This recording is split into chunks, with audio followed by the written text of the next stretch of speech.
সবাইকে জয় যিশু। আজকের প্রভুর একটি বাক্য হিতোপদেশ তার 28 অধ্যায় 13 পদে বলছে, নিজেদের অপরাধ যে গোপন করে সে কিছুতেই কৃতকার্য হবে না, তা স্বীকার করে যে ত্যাগ করে সে করুণা পাবে।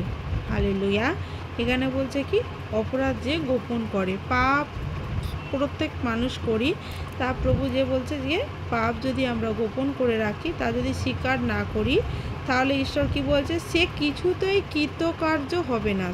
যে কার্য করবে সে কার্য কি হচ্ছে, সফল হবে না।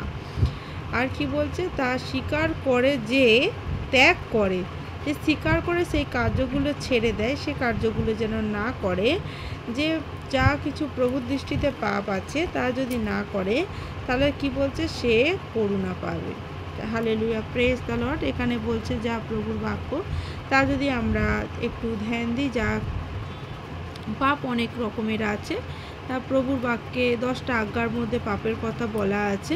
তা আমরা যদি সেই বাক্যকে ফলো করি আর আমরা যদি নিজের সেই পাপকে স্বীকার করি, তাহলে প্রভু বলছে আমরা তার দৃষ্টিতে করুণা পাবো, তার মানে যা কিছু ভালো আছে তখন আমরা পাবো।